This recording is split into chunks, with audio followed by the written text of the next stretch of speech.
Melanjutkan untuk video yang kedua, ini melanjutkan dari materi isi rekam medis, di mana dalam bentuk pelayanan kesehatan sendiri itu terdiri dari ambulatory care, hospital acute care, dan long term care.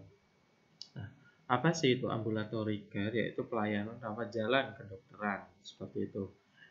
Sedangkan isi dari ambulatory care sendiri yaitu yang pertama ada hospital based ambulatory, ada satellite ambulatory care, ada freestanding ambulatory, dan on-site ambulatory care.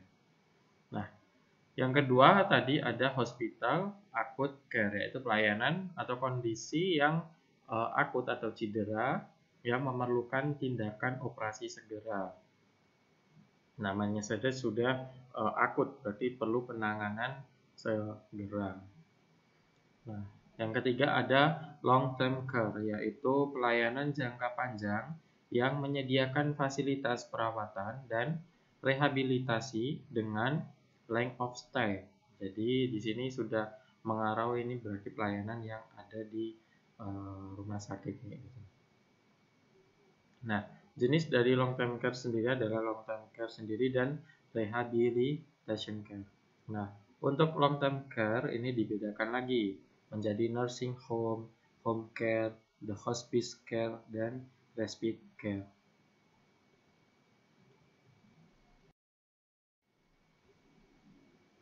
Apa sih itu ambulatory care? Ambulatory care yaitu perawatan atau pelayanan rawat jalan, yaitu suatu bentuk dari pelayanan kedokteran. Nah, secara sederhana yang dimaksud dengan pelayanan rawat jalan ialah pelayanan kedokteran yang disediakan untuk pasien, tidak dalam bentuk rawat inap. Jadi hanya berupa pelayanan rawat jalan saja. Contoh di dokter-dokter praktek seperti itu kan hanya mayoritas menyediakan rawat jalannya saja. Nah, ini menurut Vester tahun 1809 ya, 1989. Dalam pengertian pelayanan rawat jalan ini tidak hanya diselenggarakan oleh sarana pelayanan kesehatan yang telah lazim, seperti rumah sakit, klinik, puskesmas, tetapi juga diselenggarakan di rumah pasien atau home care. Jadi seorang petugas atau beberapa petugas itu datang ke rumah pasien untuk melakukan perawatan. Misal mungkin si pasien itu dengan mempunyai fasilitas yang bagus, terus karena ingin lebih mengawasi keluarga yang sakit, jadi mungkin disediakan sendiri di rumahnya itu mempunyai kamar sendiri kayak gitu. Jadi tidak perlu dirawat di rumah sakit, tapi nanti harus mengundang dokter untuk datang melakukan pemeriksaan. Nah, bentuk pelayanan lain dari ambulatory care yaitu hospital based ambulatory. Nah, ini hospital based ambulatory atau pelayanan rawat jalan yang diselenggarakan oleh rumah sakit.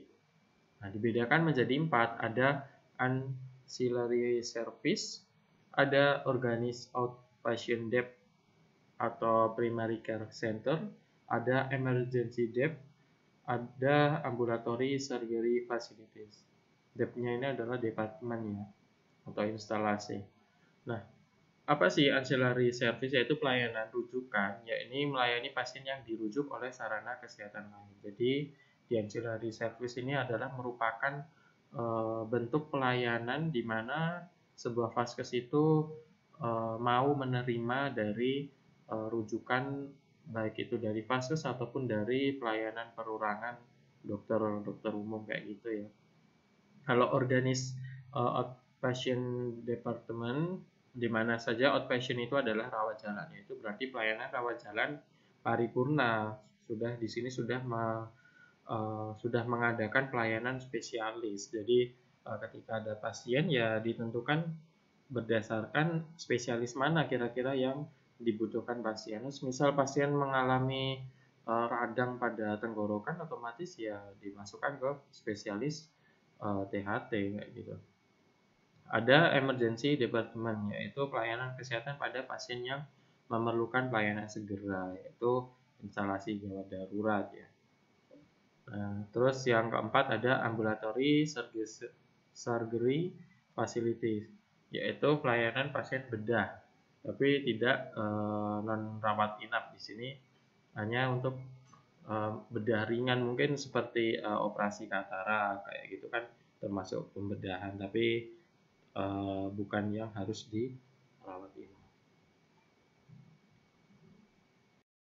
Nah, di ambulatory care yang kedua ada satelit ambulatory care. Apa sih itu satelit ambulatory care?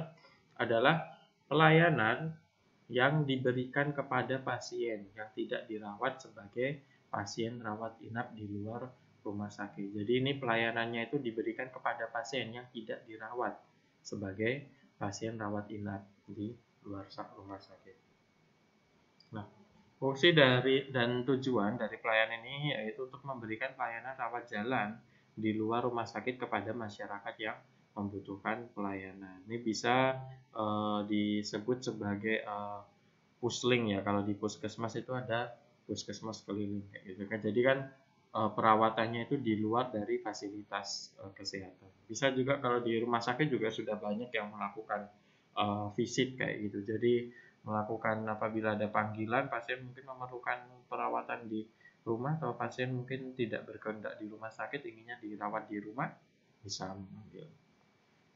Nah, pelayanan yang ada di dalamnya meliputi pelayanan primer, pelayanan komprehensif, atau pelayanan untuk populasi khusus atau kebutuhan khusus, misalnya keluarga berencana, kedokteran olahraga, kesehatan ibu dan anak, pelayanan preventif, dan sebagainya. Jadi misal ada atlet itu otomatis atlet itu kan pasti memerlukan dokter kayak gitu. Otomatis dalam pelayanan kita bisa misal dicari contoh dari satelit ambulatory kan ya mungkin dokter yang menangani atlet kayak gitu. Dokter yang standby ketika di pertandingan kejuaraan kayak gitu. Nah, selanjutnya di ambulatory care ada yang dinamakan free standing ambulatory. Nah, free standing ambulatory yaitu pelayanan rawat jalan yang berdiri sendiri. Nah, jadi ini tidak tidak organisasi ya. Kalau free standing namanya adalah free standing, berarti berdiri bebas ya, berdiri sendiri. Di mana contoh dari ini ya praktek kebidanan, praktek kedokteran ataupun mantri yang ada di desa seperti itu. Nah, selanjutnya ambulatory care. Nah, di sini yang keempat on-site ambulatory care. On-site ambulatory care itu adalah pelayanan yang diberikan bukan di rumah sakit, seperti di kantor, kampus, sekolah, penjara. Jadi kan kalau di kantor seperti di kampus kayak gitu, sekolah itu kan ada yang unit UKS ya. Kalau di sekolah mungkin ada UKS-nya sendiri. Kalau di kampus mungkin yang kampus besar kayak gitu mungkin mempunyai klinik sendiri. Pengobatan yang dilakukan mulai dari pertolongan pertama hingga MCU, medical check up.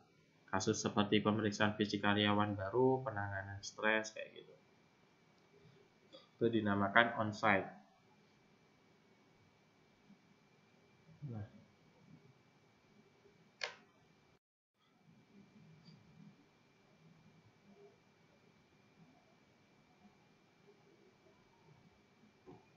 Nah, selanjutnya yang kedua ini adalah hospital acute care. Apa sih itu hospital acute care? Yaitu sarana fasilitas yang menyediakan perawatan akut, yakni pelayanan kesehatan yang disediakan oleh rumah sakit untuk pasien yang tiba-tiba memiliki kondisi yang serius atau cedera di mana harus dilakukan operasi tertentu. Jadi ini sifatnya itu adalah penanganan segera kayak gitu.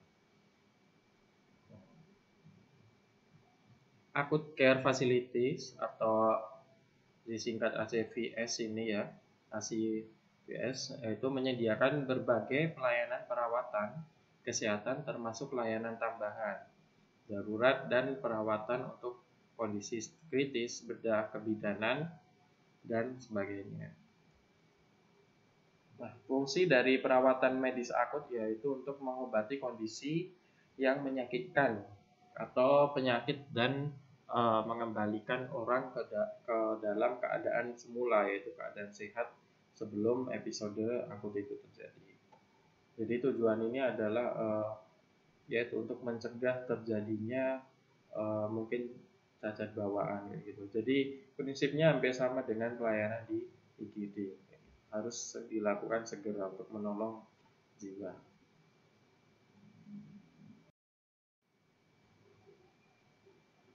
Nah, di sini yang ketiga itu adalah long term care, yaitu pelayanan jangka panjang. Jadi, berarti kalau dari sini secara singkat kita bisa menyimpulkan bahwasannya long term care ini adalah pelayanan di bangsal, dirawat inap kayak gitu.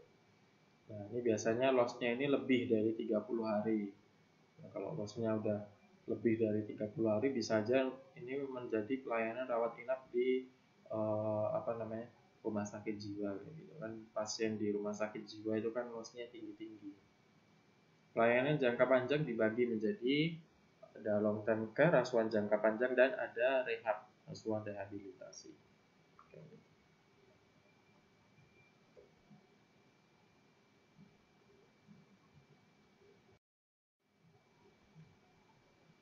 Nah, di sini long term care yang asuhan tadi jangka panjang yaitu asuhan yang memerlukan perawatan rawat inap untuk waktu yang lama akibat kondisi penyakit kronis atau penurunan fungsi tubuh akibat penuaan dan membutuhkan bantuan serta latihan dalam aktivitas keseharian. Jadi mungkin tidak hanya ini ya, mungkin untuk kondisi pasien yang mungkin pernah menggunakan zat narkotika kayak gitu kan perlu direhab medis, itu juga masuk ke dalam asuhan long term care sendiri. Nah,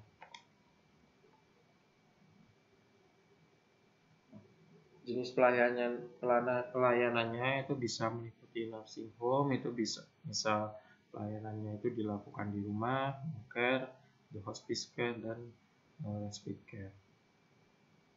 Nah, rehabilitation care atau asuhan rehabilitasi yaitu asuhan rehabilitasi yang memerlukan perawatan rawat inap dan rawat jalan untuk jangka waktu yang lama. Akibat dari kondisi atau kecacatan karena faktor keturunan, misalnya kecelakaan juga ataupun cedera lainnya. Pasien dengan asuhan rehabilitasi ini mencakup semua jenjang usia, serta membutuhkan bantuan dan latihan keseharian yang lebih banyak, seperti pendidikan dasar ataupun latihan kerja dan lain-lain.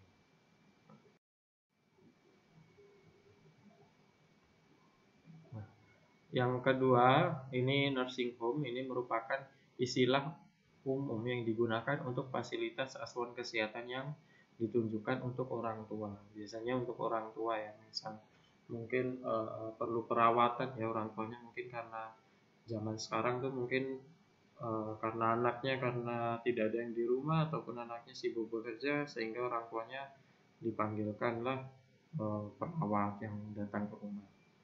Nah, ini ada asuhan yang perlu pengalaman khusus. Jadi memiliki tidak semua bisa ya. Jadi perlu mempunyai pengalaman dalam menangani pasien yang memerlukan perawatan dan pelayanan penunjang terus-menerus.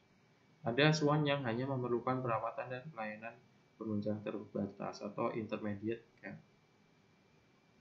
Ini juga biasa disebut nursing home facility. Nah, kalau yang home care itu merupakan pelayanan kesehatan baik medis dan non medis yang disediakan bagi pasien dan keluarga pasien di rumah atau tempat tinggalnya. Pada saat ini jumlah pelayanan home care semakin pesat dikarenakan adanya masalah biaya, peningkatan populasi orang tua, konsumerisme, perbaikan dan teknologi perawatannya yang semakin meningkat dengan pesat. Mungkin kalau di teman-teman mungkin kalau di kota-kota kecil mungkin pelayanan home care sendiri mungkin masih sedikit ya. Tapi kalau mungkin teman-teman ditempatkan di atau mungkin tinggal di kota-kota besar seperti Jakarta, Bekasi kayak gitu, pelayanan home care ini banyak sekali kayak gitu.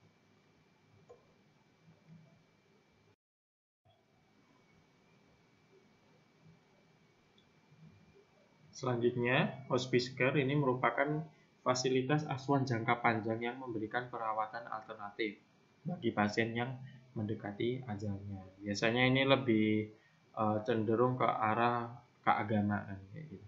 Perawatan yang diberikan berupa perawatan paliatif atau perawatan yang bertujuan untuk meringankan penderitaan pasien.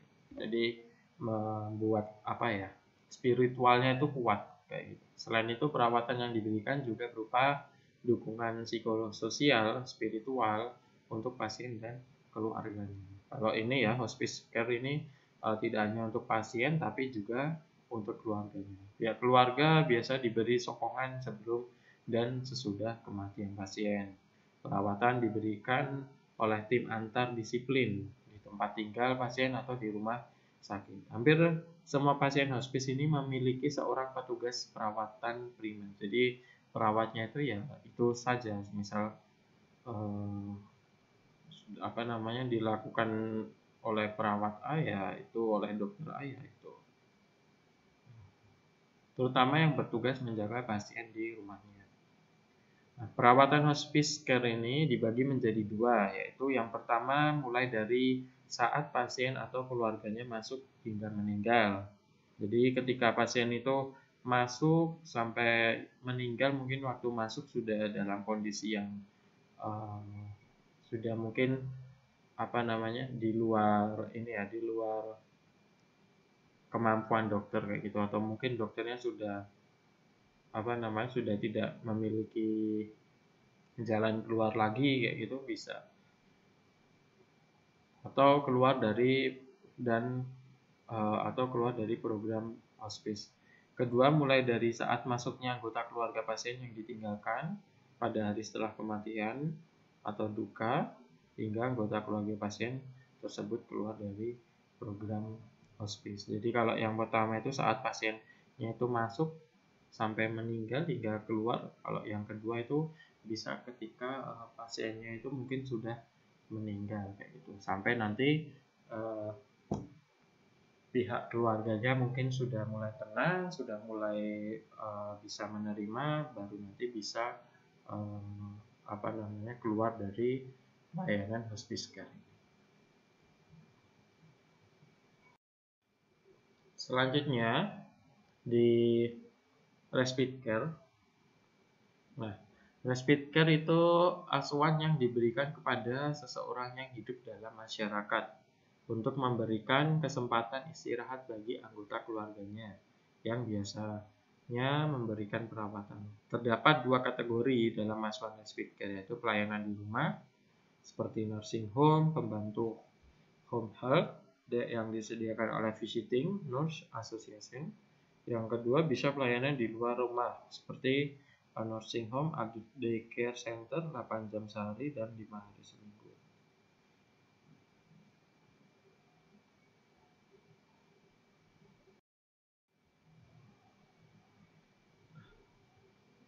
Mungkin segitu pemaparan dari saya. Mungkin untuk sesi yang kedua ini adalah sesi teoritis ya, hanya penambahan saja. Dalam prakteknya sih ya kita kembali lagi seperti yang desain formulir tadi. Gitu. Jadi di rumah sakit itu menetapkan formulir apa. Kalau ini hanya sebagai materi tambahan, tapi juga apa namanya dalam pendokumentasiannya juga berbeda kayak gitu. Misal ada home visit kayak gitu, formulir apa sih yang dibawa ketika home visit itu juga mungkin tidak sekompleks dengan formulir yang digunakan di rumah sakit kayak gitu. Nah, sampai saat ini pun juga dalam pendokumentasiannya dalam home visit itu masih ini apa namanya masih saya sendiri masih belum pernah mengalami kayak gitu. Jadi ketika uh, maksudnya belum pernah mengalami bagaimana sih cara melakukan desain dari formulirnya itu sendiri belum pernah melihat kayak gitu.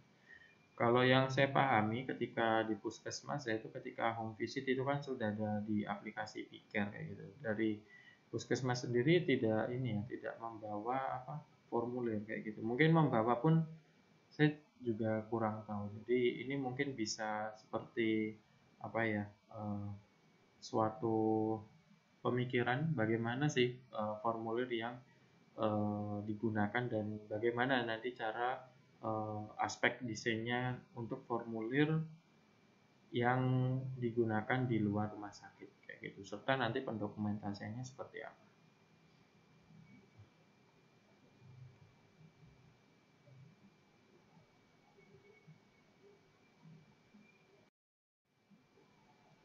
Di sini ada tugas ya yang perlu teman-teman capai tugasnya.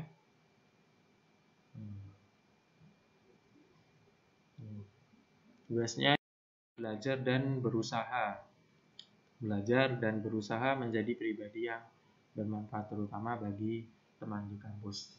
Jadi untuk tugas desain formulir yaitu ini, teman-teman harus bisa bermanfaat kayak gitu bagi teman sendiri di kampus.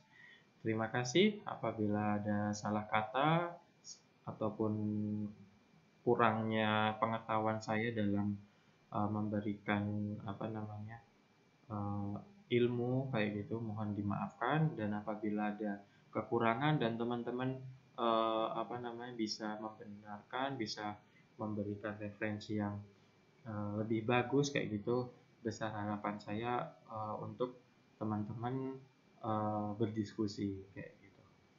Jangan lupa like dan subscribe agar channel ini bisa terus bermanfaat, terutama dalam memberikan edukasi di dunia rekam medis. Sekian, wassalamualaikum warahmatullahi wabarakatuh.